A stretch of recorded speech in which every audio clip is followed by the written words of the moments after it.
Hello guys. तो स्वागत है आपका मेरा फर्स्ट व्लॉग में। तो हम 5 फ्रेंड जा रहे हैं थाईलैंड, अ, krabi, पुकेट और बैंकॉक। तो इसमें मैं सब कवर करूँगा कि हमने कहाँ से फ्लाइट ली, क्या टाइमिंग था, कौन सी होटल में रुके, कौन कौन से प्लेस कवर किए। तो लाइक सब्सक्राइब। तो आज मेरे पापा थाईलैंड जाने वाले हैं 1 घंटे में अकेले। देख लो, सब पैकिंग भी हो गई। अकेले अकेले कॉलेज फ्रेंड के साथ मजा आएगा। मतलब बाबू बाबू को હે ગાઈસ, તો હું થાઈલેન્ડ જઈ રહ્યો છું એકલો.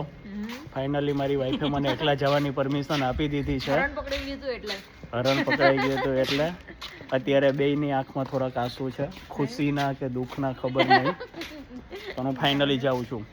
યે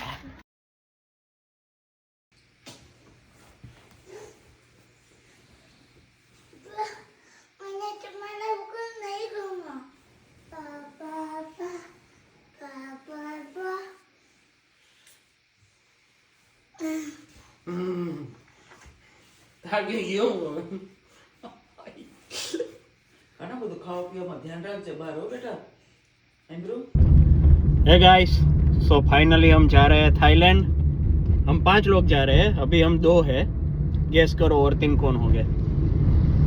जो मैं બે તો હતા જ, આ છે બીજા 3, મોજી, ચિંદાની અને પટેલ, ગીરી અને કાચા. આ છે હાર્દિક પટેલ, જમીને બેઠો છે. આરીફ જિંદાની પપૈયા ક્યાંક આટલા બધા લઈને જતો રહ્યો છે. આ ગિરીભાઈ રીલ બનાવે છે ને મોજીભાઈ મોજમાં છે. તો મળીએ આપણે હવે ડાયરેક્ટ. ક્યાં જવાનું છે આપણે ભાઈ? ઓલા મને બોલતા નહીં આવડતું, પણ મળશું આપણે ક્યાંક. આ બનાના લઈને આવ્યો, આ ખતરનાક માણસ છે. જો પપૈયું એટલું પહેર્યું ને બનાના લઈને આવ્યો. ये देखो, अभी अहमदाबाद से गया नहीं और वीडियो कॉल चालू हो गई इसका। तो जनरली જે બધા થાઈલેન્ડ જતા હોય એ પુકેટ કાં બેંકોકની ફ્લાઇટ ડાયરેક્ટ બુક કરાવતા હોય, પણ અમે ક્રાબીની કરાવી છે. અને આ અમારો ટૂર મેનેજર છે જે બધું મેનેજ કરે છે. आप भी जब जाओ तब ऐसे ले सकते हो साथ में. આ બે જણા છે ને ખાલી રાજકોટથી બપોરના 12 વાગે નીકળ્યા છે, હજી સુધી ક્રાબી નથી પહોંચ્યા. અહીંયા 12 વાગ્યા, 24 કલાક થઈ. 24 કલાકમાં કોઈ ઇન્ડિયા પર આવી જાય નહીં. તમે બે રાજકોટથી ભેગા આવ્યા, એ 4 કલાકમાં હાર્દિકે તને કેટલા ક્વેશ્ચન પૂછ્યા? 300 તો પૂછાય છે મિનિમમ. અને આખી ટ્રીપમાં અંદાજે કેટલા પૂછશે? 2000 થઈ જશે આ વખતે.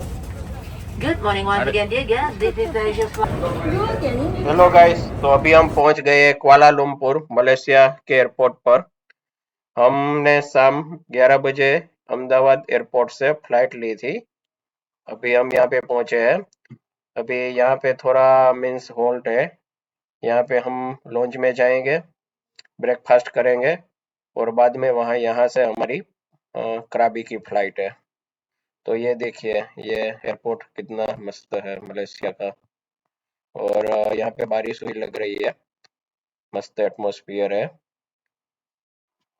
आप पुकेट की भी डायरेक्ट फ्लाइट ले सकते हो. बाद में पुकेट से आपको क्राबी जाना पड़ेगा. 2 घंटे का रास्ता है. તો અમે મલેશિયા એરપોર્ટ પહોંચી ગયા છે. અહીંયા વાગ્યા છે સવારના 9.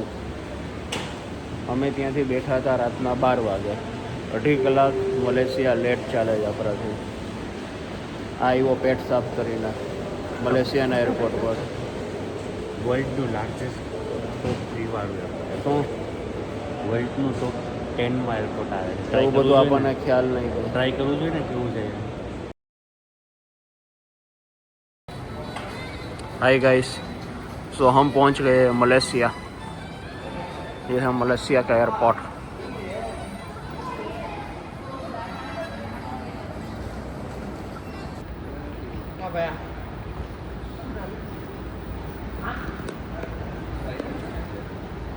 तो हम 12 बजे के आसपास कराबी पहुंच जाएंगे। एयरपोर्ट के वहाँ से रूम में टैक्सी आया हुआ करके हम जाएंगे हमारे स्टे में। हमने एयरबीएनबी किया हुआ है क्योंकि हम 5 लोग थे। वहाँ पे 3 बेडरूम हमने बुक किए हुए हैं।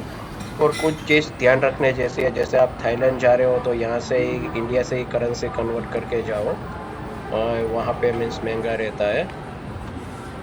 तो मेरी चैनल लाइक सब्सक्राइब कर दो। नेक्स्ट 7 to 8 डेज हमने क्या क्या किया वो सब मैं कवर करूँगा नेक्स्ट वीडियो में।